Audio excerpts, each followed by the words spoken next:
proceed to the much awaited oration and plenary session. Let's begin with Dr. R.V.S. Yadav oration. Inviting the chairpersons for this oration, Dr. Anish Srivastav, Dr. Pranjal Modi, and Dr. S. Vasudevan. Now I invite our speaker, Dr. Ashish Sharma, for the Dr. R.V.S. Yadav oration. Outcome of kidney transplantation from donation after circulatory death. Over to the chairpersons. So, good morning, everyone. And I thank the organizers to have given us an opportunity to introduce an eminent transplant surgeon, Professor Ashish Sharma. So, Professor Ashish Sharma doesn't need a long introduction to this crowd. And he's the first person who has established a department of transplant surgery, renal transplant surgery in this country for the first time. And he has many orations and awards to his credit, and he has maximum work in the area of the DCD. So today we'll be enlightened to listen from him about the experiences with the DCD. So may I present Dr. Ashish Sharma to you. Thank you. Thank you, Professor Anish. Is my presentation visible and I'm audible? Yes, you are audible. So thank you for the kind introduction. And at the outset, I would like to thank the Indian Society of Organ Transplantation for recognizing our work and awarding this prestigious R.V.S. Yadav oration. So Professor Yadav actually established this department. I'm always... Ashish, your presentation is not visible. You are only visible. Dr. Ashish, could you share your slides? So, I think that this man was a real visionary, that in 1990s when transplantation was not there in the country, he could dream of a whole department and a building dedicated to transplantation with the facility for animal experiments as well. So unfortunately, he's no longer amongst us, but I'm sure that he would be proud of whatever the department he created has achieved in the last few years. So with that, I come to my talk, which I've divided into three categories. So I'll first talk about the overview and give a global statistics of donation after cardiac death. We'll talk about our own experience and feasibility of replicating the same in Indian context. And lastly, I'll talk about the future of DCD. So the primary difference between brain death and circulatory arrest is the time to retrieve the organs. So here, ischemia starts as soon as the cardiac circulation stops, and you have to get the organs as quickly as possible, possibly within 2 hours for the kidney and 30 to 60 minutes for liver and pancreas, and even shorter for the lungs and the heart. So there are a few terminologies which I'm going to use, which people should be aware when they talk of donation after cardiac death. So all these four terms on the left mean the same thing, except that donation after cardiac death is not, in the purest sense, the term to be used, because even the heart can be transplanted. So no death of heart, the cardiac heart does not die. So the preferred terminology in the purest sense should be donation after circulatory determination of death as compared to donation after neurological determination of death. Then on the right, there are a few other terminologies. There's called a dead donor rule, which means that you should not change the process of declaration of death if organ donation is happening. And at the same time, the process of organ donation should not lead to death of an organ donor. Then there is confusion regarding active and passive euthanasia. Passive euthanasia in our legal parlance is withdrawal of life support, which is actually legalized in our country, as compared to active euthanasia, which allows donation after in certain countries, but not in my country. And lastly, there's something called a controlled and uncontrolled donation after circulatory arrest, which actually has been categorized by this Maastricht classification, depending upon the circumstances of cardiac arrest. So if you have a cardiac arrest happening outside the hospital, it's called category 1. If you die in the hospital, it's called category 2. If you withdraw the life support and then the patient has an arrest, which is a controlled situation, we call it category 3. If it's a brain dead donor, he has a cardiac arrest, it's called a category 4. So type 1, 2 are called uncontrolled, where we don't know when the arrest is going to happen. Type 3 and 4 are more predictable. So they're called controlled situations. These Maastricht classifications have been expanded and expanded depending upon the number of situations where you can have a cardiac arrest. And now there are 11 categories, including euthanasia, where you actually assist death of a patient who's terminally ill. And there also some countries have allowed donation in this situation as well. But for all practical purposes, this modified classification, which only adds one category, category 5, to the original Maastricht, is more commonly in use. So now we talk of the statistics. So about 23 countries across the world practice donation after circulatory arrest, with India being at the bottom and Spain leading the list with 11 donations happening per million population. And about 8 countries have a donation rate between 5 to 10. So it's happening, and it's happening at quite a big pace. And if we see the trend, what is happening to the trend of these over the period of last few years? So the green color, the top color in my charts, that indicates the donation after circulatory arrest. And we see that the US, this is the UNOS data, over the last 10, 15 years, that green color has started to increase. And same is for Australia and UK, where it forms now almost 40% of all disease donations by donation after circulatory arrest. And again, the UNOS data, which shows that nearly 40,000 organs, all organs, including heart, have been utilized with these donors.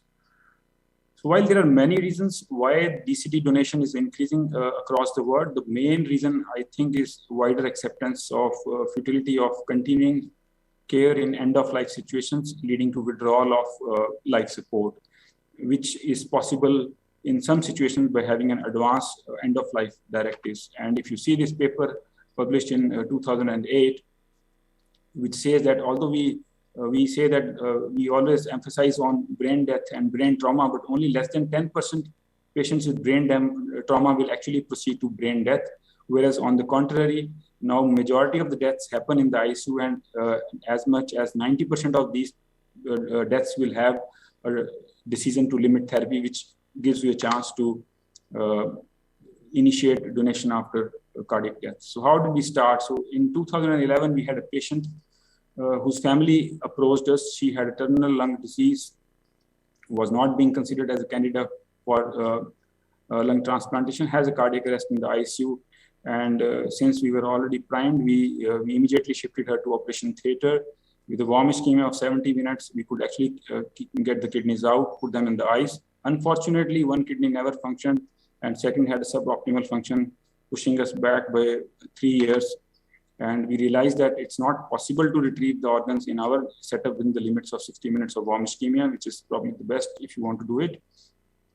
And some sort of organ preservation is required during this period. And then we looked into literature, where we thought that probably continuing CPR might be of benefit in this situation.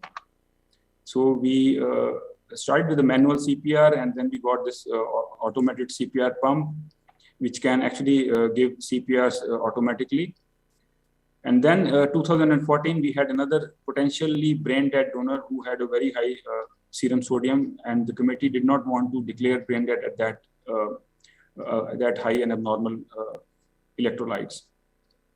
So this patient had a cardiac arrest, and I was informed, and we told the ICU team to continue with the CPR. So with the total CPR duration of 65 minutes and a warm ischemia of 80 minutes, we could actually get the organs out. And when we informed the recipients, one of the recipients actually backed out listening to the prior history.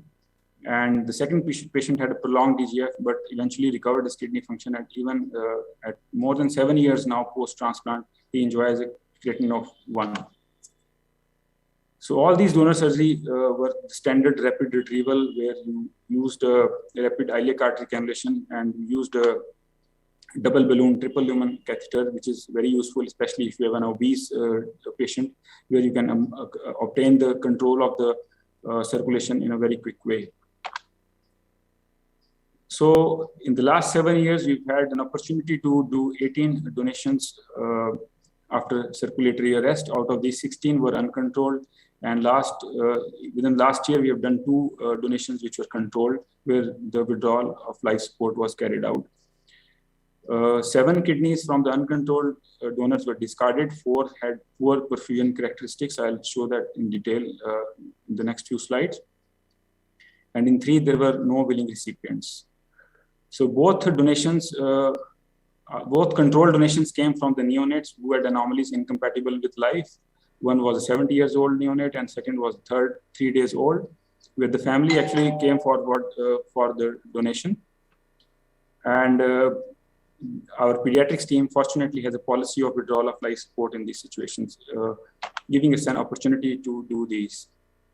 So this is one of the pediatric kidneys, the neonatal kidneys, which was used en bloc in one recipient. And if you can see, a picture on the left shows immediately after declamping where there is some purplish discoloration in one of the kidneys. The other kidneys looks nice and pink, but it all settled up by the time we could actually close the bladder.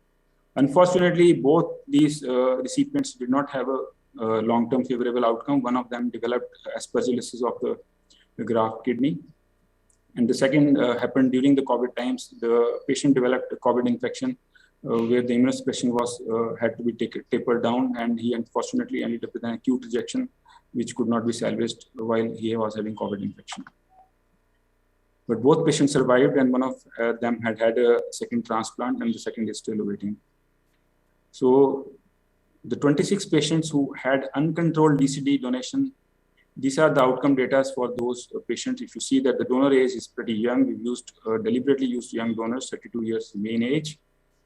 The warm ischemia time ranging from 38 to 90 minutes with a CIT of, average CIT of 7 hours. If you see the dialysis requirement, hemodialysis requirement, meaning DGF was in almost nearly all the patients, but with a mean follow-up of 53 months, that's 4.5 years, they maintain a creatinine of 1.43.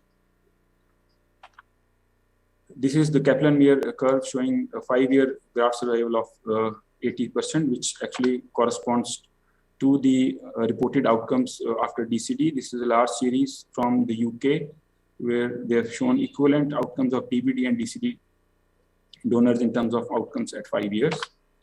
And that's the same series, which again reported their results at 10 years, showing similar graft survival of 74% and 77% in DBD and DCD donors respectively.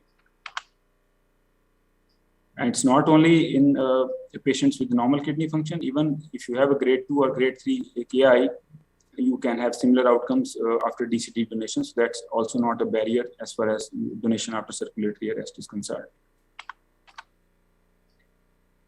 Definitely, when you initiate any program, you're going to have an early teething troubles. So this is from nearly 8,000, data of 8,000 patients showing the early graft losses, and it shows that the blue colors are the graft losses in DCD kidneys, the red are in the DBD kidneys in the early period. Then the program was in the 1990s. You had a higher proportion of early graft losses in the DCD kidneys, but as the time progressed, as the experience generates more, these became similar in both the groups. So what is the future here? So there are two things which are the Achilles heel of the donation after circulatory arrest. One is the viability assessment. I don't know whether the organ I'm going to use is going to be viable work or not. And second is mitigating the ischemia reperfusion injury. So if we can overcome these two, definitely we have a big solution at hand. So organ care systems were developed to overcome these hindrances. And here we have the early studies in the animal model where they showed that these can be used to assess the graft quality prior to transplantation. And similarly, another study coming from the pig models where they showed that the short-term outcomes after DCD kidney transplantation are better if you put these on the normothermic machine system. So with these, we had a situation where we had a uncontrolled donation where we exceeded the ischemia time to 90 minutes, and we thought that whether we should use or discard these kidneys. At that time, we did not have any organ perfusion devices.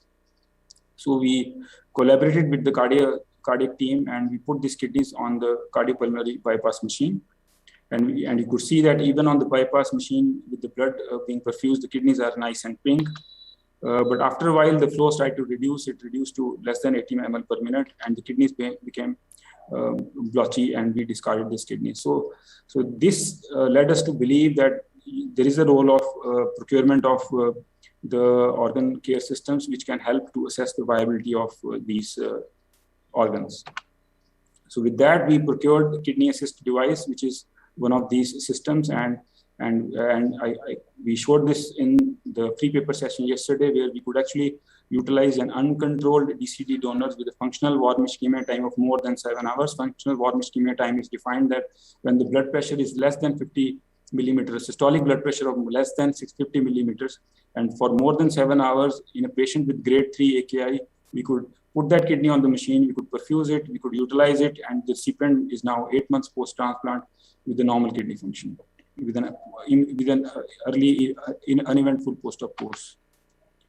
And there's not much data as far as this ex-vivo normothermic perfusion versus a static cold storage in DCD transplant as far as kidneys are concerned, but this is the only trial which is at the moment being done in the UK, which probably will end this year and will give us more clarity on this aspect. So the last part of my talk, that are we ready for DCD in India? Definitely there's a huge need, and that's unmet need, and this increasing talk of DCD donation happening. There's an increased activity of transplantation because of increasing affluence, decreasing cost of therapy, and there is a lot of interest happening in the end of life care situation. So what is the way forward? As per me, I think we should be able to initiate uncontrolled DCD in brain dead donors by simply utilizing the existing pool of surgeons and training them and improving local infrastructure. I'll come to these in further detail in my next slide. And definitely as a society, as specialists, we need to engage the intensive care people also. There's a practice of sending patients left against medical advice. The end of life situation, it's very easy for somebody to be sent home and let them die either in the ambulance or at the residence. So I think if we discourage that practice, if we allow let the patients die in the hospital, and we are able to withdraw support, which the law allows, we should be able to move forward with this. So we know that the controlled donation is the most common form of donation worldwide, and this is where we are actually struggling in India, that we are focusing on uncontrolled and not on controlled donation. We are very confused about the law, but the law is very clear. There have been 2 cases in this donation after cardiac deaths where the law has interpreted it, and in both situations, the law has permitted withdrawal of life support in a very explicit and a possible way. So first was an Erna Schonbach case where the law said that, okay, it's permissible to withdraw the life support after a prior approval from the High Court.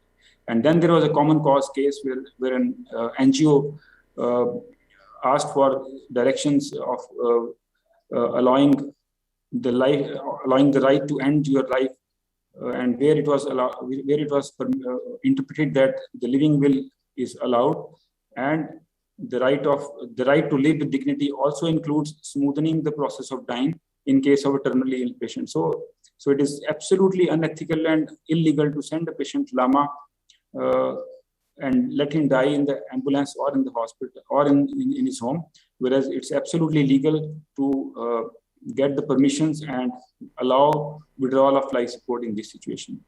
However, we need to have the government to make formal laws rather than rely on the Supreme Court judgments. And we need to engage with the intensivists and the neurophysicians so that this becomes a possibility. And actually, end of life should be primarily an ICU problem rather than an organ transplant or a donation problem. So we need to have an SOPs for this, which should be explicit and practical. And definitely, we need more palliative care experts who can guide us in these situations where we can withdraw.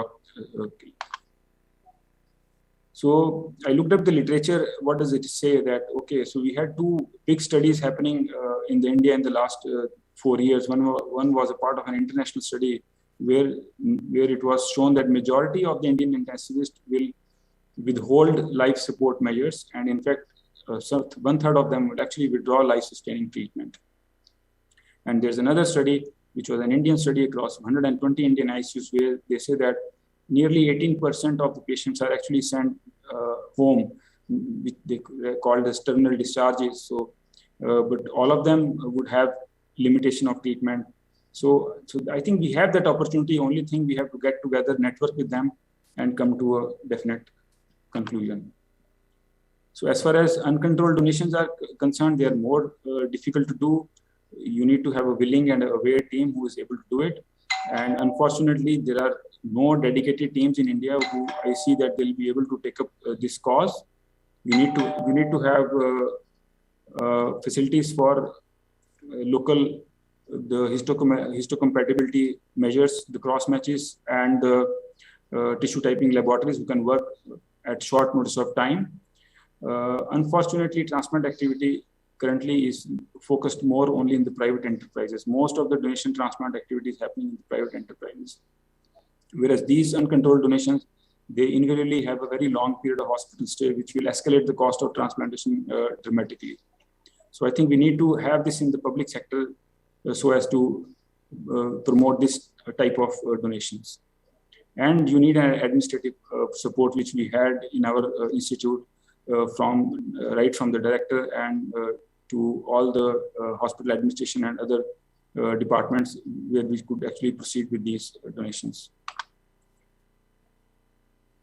Having auto CPR machines, double balloons, perfusion systems would bring in a lot of cost, but definitely you can actually do it in a way which would be perfect for these type of donations. And you need an in-hospital donor. Obviously, you will not be able to send these kidneys to other neighboring hospitals or states. So what is the future of DCD? How I see it, that it's going to increase worldwide, primarily because of two reasons: that there's a recognition of end-of-life situations where you are willing to withdraw the life support, and there is a scarcity of ICU care, which we saw in the COVID pandemic. You don't have enough ICU care. The whole world doesn't have enough ICU care. And there's an ever-increasing demand because of different reasons, that end-stage organ failure is increasing. And now, since we have commercial solutions, we have the warm perfusions, we have the ECMO machines for resuscitating either the organ or the donor itself. So I think it's going to increase. So summarizing, organs from donors after circulatory arrest can be useful to serve the disease donor program in the country. They may not be the primary source, but they can be a useful adjunct to increase the number of transplants happening. But we need to create more infrastructure and dedicated transplant professionals. And we definitely need withdrawal of care guidelines or SOPs for withdrawing care in terminally ill patients, not only to promote organ donation, but mainly to provide a dignity of death in an end-of-life situations. With that, I would like to conclude my presentation, and thank you for the patient listening, and thank you again for the ISOT to providing me this opportunity. And I would like to acknowledge that it's not a one-man show. It has involved a lot of effort, and the work has continued right from Professor Yadav, Professor Beans, and I plan to continue it further. Thank you very much. Thank you very much, Ashish. Indeed, it's a great work, and I congratulate you for being the flag bearer in this country for the same. I have my co-chairperson, Dr. Vasudevan, with me. So would you like to say some comments? Because questions are not customarily asked in oration, but it's a very interesting new thing. Maybe Dr. Vasudevan might say some few comments. Yeah, thank you, sir, for actually to the ISOT team for making me part of this very prestigious talk. Actually, this was a talk I was waiting to hear, the challenges of bringing in the circulatory death donation in India. Yes, Dr. Ashish Sharma has brought out very clearly, and the list of challenges he has posed is really a big, how we can manage this in our public hospitals. Because he has rightly said, public hospitals need to clearly provide the direction. Whenever we have more donations in public hospitals, that will definitely pave way for encouragement of this. So these issues he said was very enlightening, and he has also drawn parallel from many of the Western situations, which we are aware, we have read, and definitely it is a great leadership that they are giving at Chandigarh for this whole program. And regarding the legal status, I wish Dr. Ashish Sharma will tell us what is the regulations already in place for this, helping this. So I think the law, we don't have any law as far as donation after circulatory arrest is concerned. We don't have any law regarding cornea donation. We don't have any law regarding kidney donation as well. But cornea donation happens all the while. So we have to follow whatever has happened in the court. So this has been legally challenged in the court, and the court has allowed donation in principle that you can actually withdraw like support. Right? Two cases, in both cases, court has allowed withdrawal of like support, but it has said that given the situation in India, like where there can be so many scandals happening that somebody might forcibly kill somebody in the disguise of organ donation.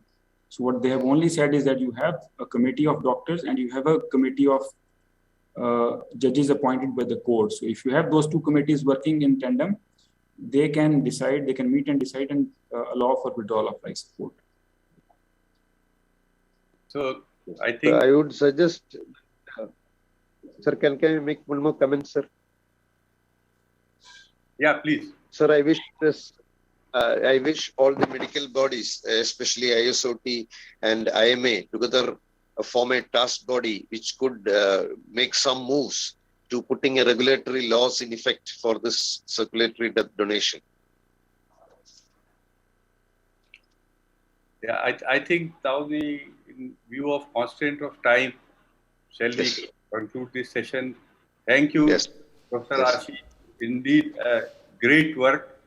And once again, I congratulate you for the same. Thank you. Thank you. Thank you very much. Thank you, sir. Thank you, Dr. Ashish. May I also thank the chairpersons for chairing the oration.